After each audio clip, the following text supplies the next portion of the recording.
bahwa ini dikatakan oleh Syekh Nawawi bin Umar al-Bantani bahwa ada seseorang pernah datang kepada Sayyidina Umar. Yashku ilaihi khulqa zawjati, ingin mengadu tentang akhlak istrinya. Ngadunya ke presiden. Kalau kita, waduh, ente mau kemana? Mau ke presiden, ngapain? Ngadu tentang keburukan istri.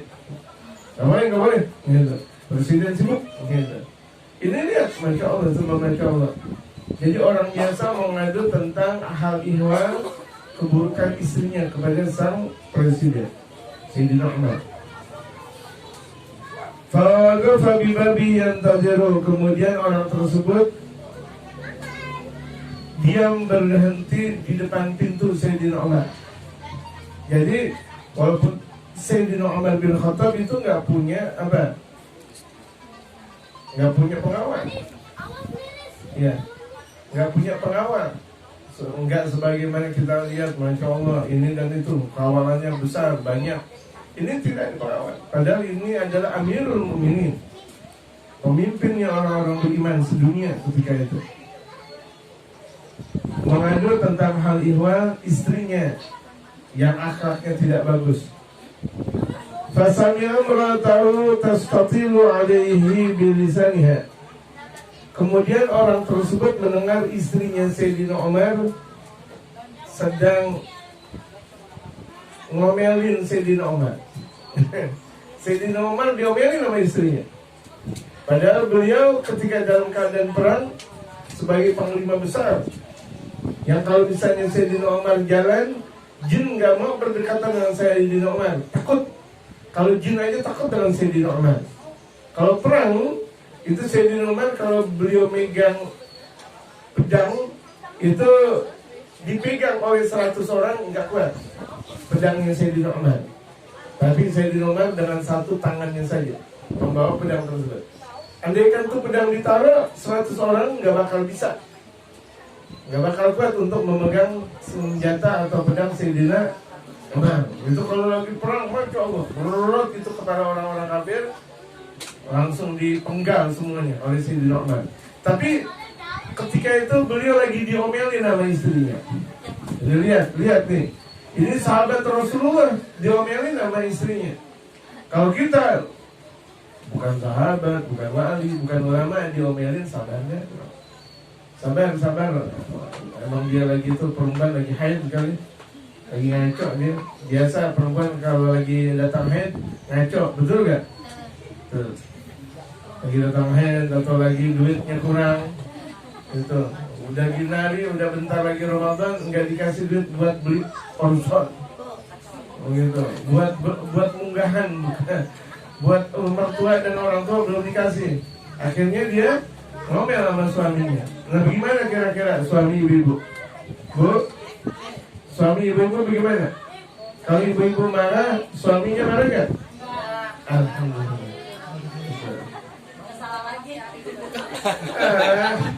Enggak salah. Saya udah kira-kira. Ada endingnya, Masya Allah. Ini kampung Pak Wahyudin ini. Kampung Pak Wahyudin. Enggak salah. Bahwa sakit kan ketika itu Sayyidina Umar diam. Jadi dengerin ocehan istrinya. Itu kan kalau perempuan kalau lagi marah kayak Donald bebek, diam aja udah. Jadi kalau perempuan lagi marah, diam aja udah diam. Gitu. Soalnya apa? Kalau marah tambah marah, ibarat kompor meledup. Oh udah, emang benar perempuan cerewet banget. Gitu. Padahal dia yang naruh gigi palsu, kehilangan, suaminya diomelin. Gitu. Ente naruh gigi palsu, ente di mana, ente lupa lagi. Gitu, suami baru bangun tidur disalahin. Bahwa sakitan Sayyidina Umar diam dengerin cerewetnya sang istri. Ini kalau Sayyidina Umar bin Khattab istrinya cerewet, bagaimana istri kita? Bagaimana istri kita? Iya, ini istrinya Sayyidina Umar. Sayyidina Umar itu dijamin masuk surga oleh baginda Rasulullah. Dijamin nggak? Dijamin Sayyidina Umar. istrinya masih cerewet, bagaimana istri kita? Aduh, tukang cerewet. Suami jangan marah. Sebaliknya kalau suami lagi marah, istri diem aja udah. Nanti kalau misalnya sama-sama marah, cerai nanti akhirnya. Ya nanti perkelahian besar. Itu rumah itu bisa dibakar gara-gara cuma sekedar beda pendapat antara suami dan istri. Alhamdulillah. Kemudian akhirnya orang tersebut yang lagi mau ngadu tentang cerewet istrinya kepada Sayyidina Umar, giliran mau ngadu kepada Sayyidina Umar, istrinya Sayyidina Umar cerewet. Akhirnya pulang deh. Nggak jadi ngadu ke rumah Sayyidina Umar. Idza kana hadza halu Amirul Mukminin fa kaifa hali? Kalau ini istrinya Amirul Mukminin, bagaimana istriku? Dia ngomong kayak gitu. Ini istrinya Amirul Mukminin kayak begini, cerewet. Bagaimana istriku? Udah dia balik dah. Sabar. Bentar lagi udah meninggal.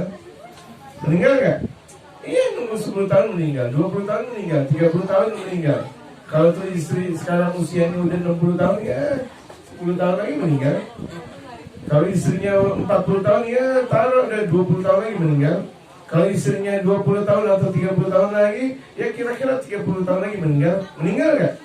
Meninggal, dan meninggal pasti gitu. Jadi sabarin deh. Kalau jadi suami sabarin kalau istri lagi ngaco. Artinya tuh ngaco lagi pada omongannya tuh nggak jelas sudah. Ya bisa jadi udah mau Ramadan duit belum kelihatan. Hilang Ramadan belum kelihatan, duit juga belum kelihatan.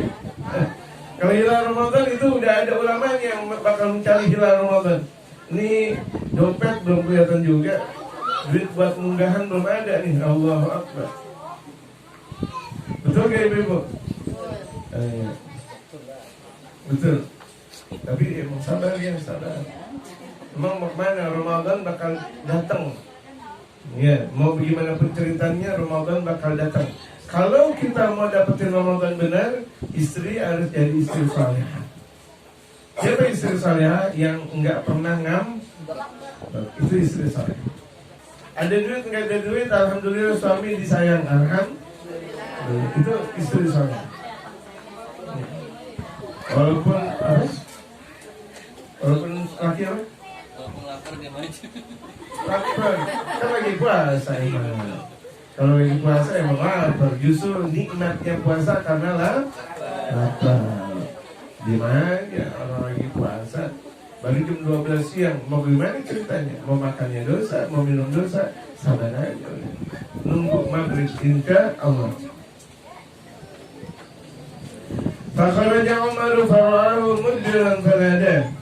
Kemudian ketika itu Sayyidina Umar keluar dari rumahnya. Kemudian melihat laki-laki tersebut sudah mau arah pulang. Kemudian Sayyidina Umar memanggilnya. Ya Fulan, ma hajatuka? Wahai Fulan, apa hajat engkau? Ada kepentingan enggak engkau datang ke rumahku? Kata Sayyidina Umar. Maka kemudian orang tersebut yang mau ngadu kepada Sayyidina Umar berkata, Ya Amirul Mukminin, wahai pimpinannya orang yang beriman, Ji'tuka ajku ilaika khuluqa zawjati. Aku menghadap kepada engkau mau cerita tentang keburukan istriku. Istriku tuh cerewet banget. Aku mau ngadu kepada engkau. Wasfitalataha aliyah, dan cerewetnya luar biasa. Ngomong mulu. Saya ngomong 2, dia ngomong 2000 kali. Itu emang perempuan tuh, Masya Allah. Laki ngomong baru 2 kali, itu perempuan ngomong 2000 kali. Gitu. Laki kalau lagi WA, paling bahasanya sebentar. Tapi kalau perempuan WA bahasanya banyak banget. Betul gak ibu? Iya, itu emang tanda memang. Luar biasa. Biasain, walaupun itu adalah tabiat keperempuanan, jaga ibu-ibu, jangan kebanyakan ngomong. Soalnya gara-gara banyak yang ngomong, itu pahala ibu-ibu ngaji, pahala ibu-ibu puasa, pahala ibu-ibu zikir, pahala ibu-ibu melakukan ibadah, hancur semuanya. Gara-gara kebanyakan ngomong. Ini kebanyakan ngomong, yang belum tentu ngomongnya maksiat. Bagaimana kalau itu maksudnya? Ibu-ibu ngomong mulu. Tadi itu saya baru beli kalung. Tadi itu kemarin saya baru beli emas. Kemarin lagi baru beli gelang. Kemarin ngomong mulu. Enggak ada dosa sih. Habis beli kalung, habis beli gelang, habis beli cincin emas, enggak ada dosa. Tapi kalau ngomong mulu, itu hal yang tidak manfaat kan ngomong kayak begitu. Yang kebanyakan ngomong aja tidak ada manfaat, itu bisa jadi dosa. Bagaimana kalau itu omongan yang haram, yang dosa? Fasami'tu zawjataka kadzalika. Tadinya aku mau ngomong tentang hal ihwal istriku yang cerewet, tapi aku dengar istri kau seperti itu juga. Istri kau seperti istri saya, cerewet juga. Faraja'tu, akhirnya aku balik. Waqultu, kemudian aku berkata di dalam hatiku, idza kana hadza hal amirul mu'minin fa kaifa hali. Kalau ini adalah keadaan istrinya Amirul Mukminin Sayyidina Umar, seperti ini cerewetnya bagaimana istriku. Balik. Gitu. Faqalallahu Umar, kemudian Sayyidina Umar nasihatin kepada laki-laki yang mau bercerita tentang hal ihwal istrinya. Akhirnya Sayyidina Umar berkata, ya akhi, wahai saudaraku, inni tamaltuha lihuquqin laha aliyya. Sesungguhnya aku menanggung sabar karena banyak kewajiban yang sudah aku harus jalankan kepada dia, tapi aku tidak jalankan. Ini dengarin nih ibu. Ini Sayyidina Umar berkata, aku sabar. Kenapa aku sabar? Sebenarnya ada kewajiban yang aku jalankan kepada dia, tapi aku tidak jalankan. Kan kewajiban suami masak. Dengerin ibu. Kewajiban suami masak. Kewajiban suami ngepel. Kewajiban suami bikin kopi. Kewajiban suami bikin teh. Kewajiban suami bikin susu. Kewajiban suami bersihin rumah. Kewajiban suami bikin genteng. Kewajiban suami semuanya. Pokoknya ada makanan, nggak ada makanan, itu kewajiban suami. Baju udah harus bersih, yang bersih suami. Yang masak nasi suami. Yang masak lauk adalah suami. Itu kewajiban suami. Bu, itu kewajiban suami, itu bukan kewajiban ibu. Makanya jadi laki-laki nggak boleh ego, nggak boleh merasa sombong, nggak boleh merasa menang. Kenapa? Itu kewajiban kita suami. Wahai laki-laki, itu kewajiban kita tuh. Dari mulai masak, mulai nyuci, mulai ngepel, ngebersihin, semuanya itu adalah kewajiban suami. Kerja kewajiban suami, di dalam rumah kewajiban suami.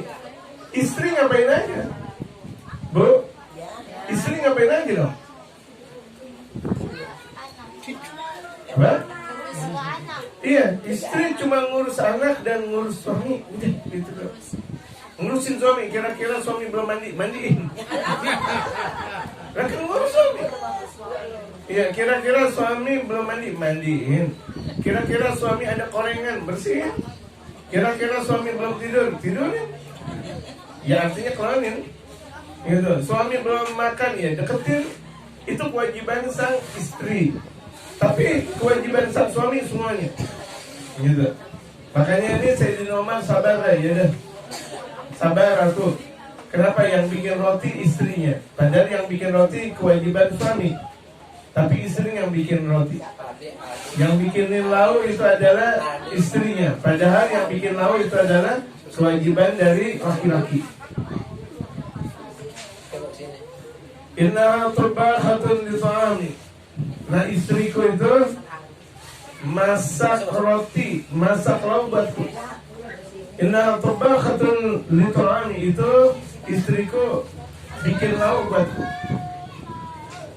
Khubazatun li khabzi, itu membuat roti buat aku. Padahal yang masak makanan kewajiban suami. Yang bikin roti itu adalah kewajiban suami.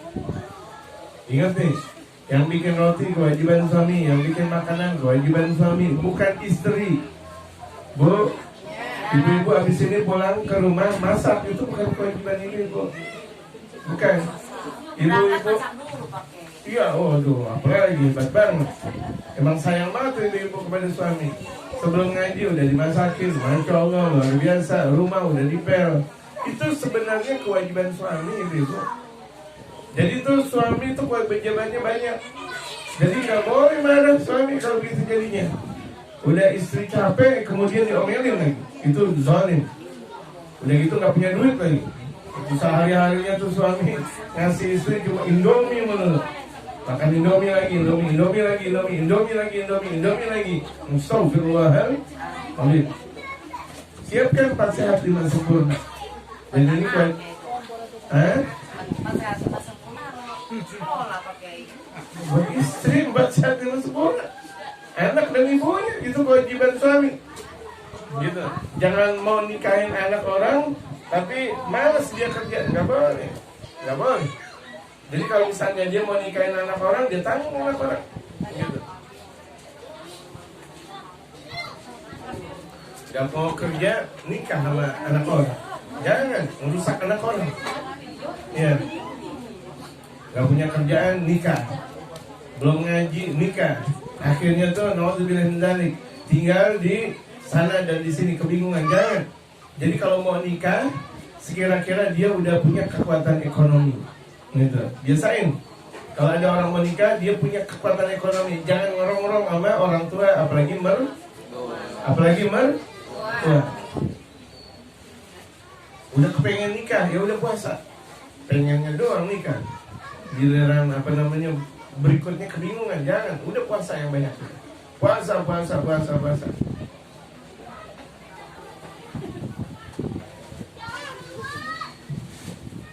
Ghasalatun lithiyabi, istriku itu mencuci pakaianku.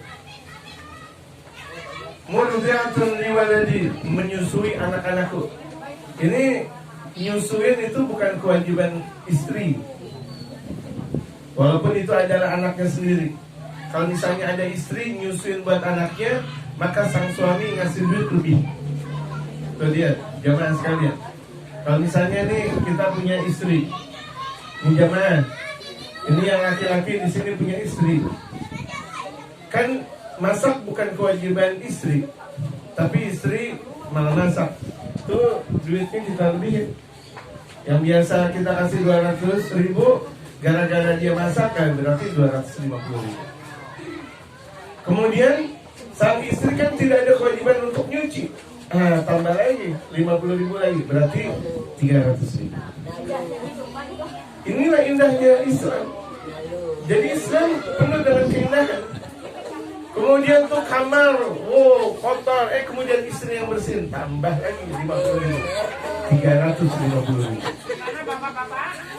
Emang ini seperti ini. Mau bapak-bapak, mau abi-abi, dan ini kewajiban suami kepada sang istri, ngelebihin duit. Soalnya tuh istri bukan tanggungan jawab dia. Masak, nyayur, ngopel, bersih-bersih itu bukan kewajiban istri. Tapi kalau misalnya itu ditanggung oleh istri, maka sang laki wajib ngasih duit berkelebihan kepada sang istri. Kalau enggak punya duit ya minta ridho ada.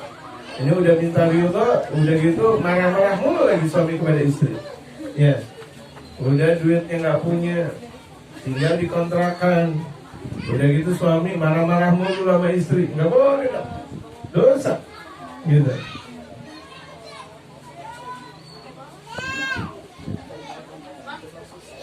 Walaysa dzalika biwajibin 'alaiha, yang demikian itu bukan kewajiban sang istri. Masak, ngepel, bersih-bersih itu bukan kewajiban istri, tetapi kewajiban suami. Wa yusakkinu qalbi biha 'anil harami, itu menjadikan tenang hatiku dari hal yang haram. Makanya Sayyidina Umar yang tadinya mau marah sama istrinya enggak jadi marah. Kenapa? Sayyidina Umar kalau di luar kan bisa melihat perempuan, suka ini, suka itu, suka ini. Akhirnya di dalam rumahnya ketemu istrinya, nggak jadi melihat perbuatan-perbuatan yang haram lagi. Banyak taman dua lidalika, akhirnya aku sabar yang demikian. Lantaran kewajiban-kewajibanku sudah ditanggung oleh istriku, aku diam aja deh kalau misalnya istri lagi dalam keadaan ngomel. Faqala rajul, kemudian orang tersebut berkata, ya Amirul Mukminin, wa kadzalika zaujati. Wahai Amirul Mukminin, demikian juga istriku. Sama. Istriku dia yang masak, dia yang bikin roti, dia yang bersih-bersih. Sama, istriku juga seperti itu. Lalu Sayyidina Umar menjawab, fahtamilha ya akhi, kalau gitu jadinya sabarlah engkau wahai saudaraku. Sabarin. Fainama hiya muddatun yasiratun. Karena keadaan seperti itu cuma sekedar waktu yang pendek saja. Artinya di dunia kan pendek. Yang gak ada yang lama hidup di alam dunia. Waman sabarat ala suri khuluqi zawjiha a'taha Allahu minal ajri mithla thawabi Asiyata imra'ata Fir'auna wa hiya bintu Muzahim. Barang siapa yang perempuan sabar terhadap akhlak suaminya. Kalau kemarin kita membahas tentang suami yang sabar terhadap akhlak istri. Ini sekarang istri sabar terhadap akhlak suami. Suami jarang pulang. Ya, seperti bang. Iya, 5 Idul Fitri nggak pulang-pulang. 5 Idul Fitri nggak pulang-pulang, Bang Tayyib. Bang Tayyib, Masya Allah. Namanya doang Tayyib, tapi nggak pulang-pulang. Gitu. Kan Tayyib itu artinya bagus. Barang siapa tuh istri sabar terhadap akhlak suaminya, atau Allah minal ajri, istri itu bakal diberikan pahala oleh Allah. Mithla thawabi Asiyata, seperti pahala Sayyidatuna Asiyah. Siapa Sayyidatuna Asiyah? Iya, istri Fir'aun yang tidak pernah disentuh oleh Fir'aun. Istrinya Fir'aun tapi tidak pernah disentuh. Kalau Fir'aun mau berhubungan badan dengan istrinya, akhirnya Allah ganti. Allah keluarkan Sayyidatuna Asiyah dari ruangan, kemudian yang ada di situ adalah seekor anjing. Jadi yang disetubui oleh Fir'aun itu adalah seekor anjing. Jadi kalau yang disetubui lagi itu adalah bukan Sayyidatuna Asiyah, tetapi anjing.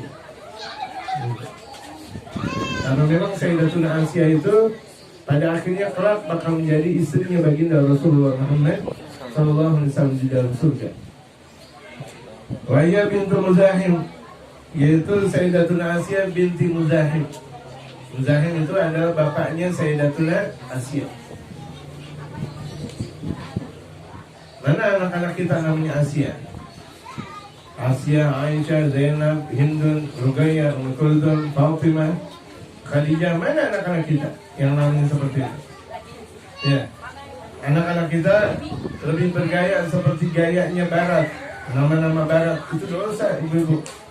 Ibu-ibu, ya, anak-anak kita bukan kita ambil dari nama mereka para nabi dan rasul, atau para wali, atau para ulama-ulama saleh, kemudian kita malah ngambil nama-nama adat misalnya, atau nama-nama Barat. Kalau itu dihindari, apalagi nama-nama kafir, nggak boleh.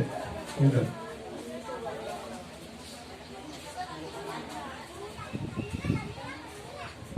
Wadhalika anna Musa alaihi salam lamma ghalaba as-sahara. Yang demikian itu bahwa Nabi Allah Musa tatkala mengalahkan sihir, beliau mengalahkan sihir. Amanat bi Asiyatu, kemudian Sayyidatuna Asiyah beriman kepada Nabi Allah Musa.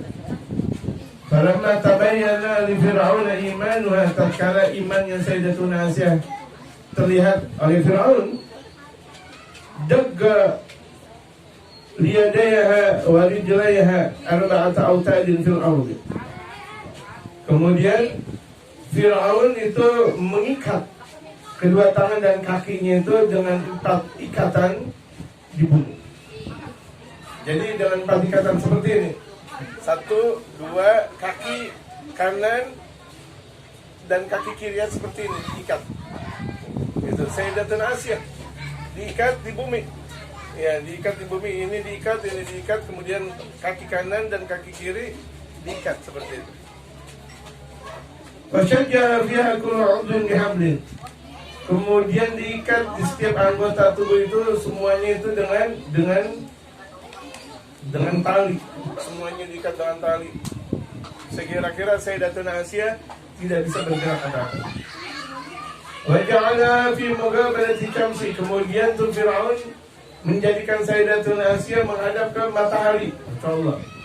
Matahari pada pasir. Betapa dahsyatnya. Kalau kita sholat aja nih, misal di Masjidil Haram, ketelatan, sholatnya di luar misalnya, waduh, dan nggak ketemu ini dan itu, nggak ada sajadah, nggak ada apa semuanya, kita ketemunya di ubinnya Masjidil Haram, waduh, pala kita panasnya luar biasa, jidat kita langsung hitam tuh seketika. Ya, kalau kita sholat kira-kira nggak pakai sajadah di dalam Masjidil Haram, kalau dalam keadaan panas. Bagaimana ini di padang pasir? Ya, betul-betul di padang pasir, diarahkan ke arah matahari. Ini azab yang dilakukan oleh Fir'aun itu kepada Sayyidatuna Asia.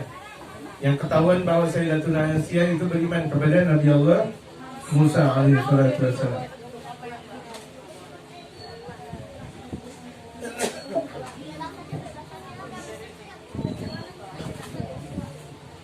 Baidan sarafu anha, ketika orang-orang itu kembali,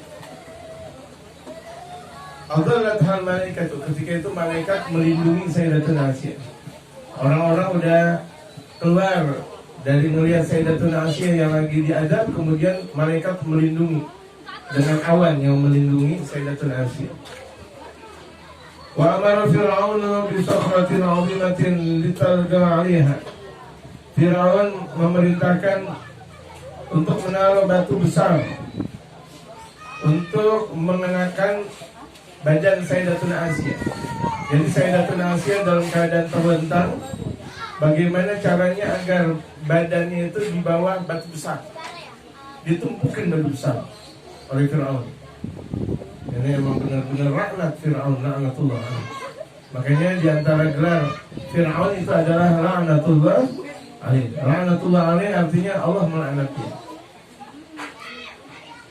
Falamma ataha bis-sakhrati, tatkala mereka orang-orang menaruh batu besar di perut Sayyidatuna Asia, itu batu besar ditaruh di atas perut Sayyidatuna Asia. Galat, kemudian Sayyidatuna Asia berdoa, Rabbi, ya Allah ya Tuhan, ibni li indaka baitan fil jannah, bangunlah buatku di sisi Engkau satu rumah di dalam surga. Minta tuh Sayyidatuna Asia minta kepada Allah, ya Allah bangun buat aku satu rumah kelak di dalam surga. Bangunkan buat aku satu rumah di dalam surga ya Allah. Fa'absaratil baita, akhirnya ketika itu Sayyidatuna Asia sebelum meninggal dunia melihat rumahnya di dalam surga. Min marmaratin bayda, dari marmer yang terbuat dari marmer putih. Dari marmer putih. Majlis kita ini bawahnya marmer, Masya Allah. Masya Allah. Ini Pak Wahyudin, Masya Allah. Ini contoh nih, Pak RT Wahyudin. Di majlisnya bawahnya marmer. Karena nanti di dalam surga itu diantara bentuk surga bawahnya itu marmer dan dindingnya marmer. Besok insya Allah dindingnya marmer lagi insya Allah. Bawahnya udah marmer, dindingnya insya Allah marmer. Marmernya marmer putih. Adanya putih. Ini cowok putih. Allah Akbar. Ngikutin di surga berarti. Jadi Pak Wahyudin ngikutin surga, atau surga ngikutin Pak Wahyudin. Insya Allah. Jadi rumah Sayyidatuna Asia itu terbuat dari marmer yang putih di dalam surga. Fantaza'at ruhha, akhirnya ruhnya terlepas. Akhirnya beliau meninggal dunia. Jadi sebelum meninggal dunia udah melihat surga dan rumahnya, sebagaimana beliau berdoa kepada Allah, Rabbibni li baitan indaka fil jannah. Fa'ulqiyatis sakhratu 'ala jasadin la ruha fiha. Akhirnya ditaruh batu besar di atas tubuh Sayyidatuna Asia yang sudah tidak mempunyai roh. Artinya tuh batu besar ditaruh di atas Sayyidatuna Asia. Sayyidatuna Asia udah meninggal dunia. Kan nggak terasa kalau gitu jadi.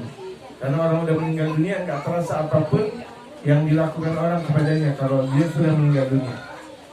Walam tajid alamat, ketika itu Sayyidatuna Aisyah sudah tidak merasakan sakit. Ya ibu-ibu bisa dengar? Ya, ya, tidak merasakan sakit ketika itu Sayyidatuna Aisyah.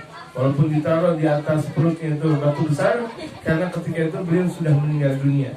Dan hasil doa beliau agar sebelum meninggal dunia sudah bisa melihat rumahnya yang ada di dalam surga Allah Subhanahu wa Ta'ala. Dan kelak di dalam surga Sayyidatuna Aisyah, dalam riwayat hadis Rasulullah, beliau bakal menjadi istrinya Nabi Muhammad. Jadi istrinya Nabi Muhammad itu Sayyidatuna Aisyah.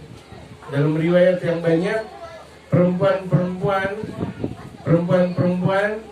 yang meninggal dunia, gadis cantik, belum nikah otomatis namanya gadis, dia salihah meninggal dunia, itu nanti buat jatahnya ulama. Jatahnya ulama. Ibu-ibu bisa dengar itu di belakang, jangan ngomong. Ya. Jadi perempuan yang belum nikah meninggal dunia, kemudian nanti di dalam surga itu jatahnya ulama. Jadi ulama jatahnya banyak. Kalau Pak Wahyudin mau dapat banyak, jadi ulama. Di dunia banyak, boleh di akhirat tebat ya. Itu jatah ulama. Berapa banyak tuh di dalam dunia yang perempuan soleha cantik meninggal dunia, itu jatahnya ulama. Jangan melihat yang itunya doang, ulama capek, masya Allah. Jadi santri aja capek. Jadi santri 30 tahun ngaji. Ngaji nggak tahu-tahu 30 tahun. Ini ngaji baru 1 tahun mau jadi ustaz. Setahun mau jadi ustaz. Ada aja. Minggir dulu jangan jadi ustaz, baru setahun ngaji. 2 tahun, 3 tahun, baru 10 tahun ngaji udah mau jadi ustaz. Santai dulu. Masih panjang, masih lebar. Ibarat tanah tuh masih panjang, masih lebar, belum diukur. Gitu. Benerin dulu. Ilmu masih panjang, masih lebar, yang harus dia pelajari. Akhlak begitu juga, luar biasa banyaknya. Jadi kalau jadi santri yang capek, bagaimana kalau jadi ulama? Lebih capek lagi. Jadi kita lihat ulama, jangan lihat enaknya doang di dalam surga. Tapi kan surga dengan keindahan itu bakal diraih dengan rasa capek yang dilakukan di alam dunia. Itu. Semakin orang capek di alam dunia dalam beribadah, semakin dalam surga semakin indah. Sampai di sini. Itu insya Allah dikasih tanda buat ibu-ibu. Pengajian kita akan kita lanjutkan insya Allah di bulan Syawal, insya Allah.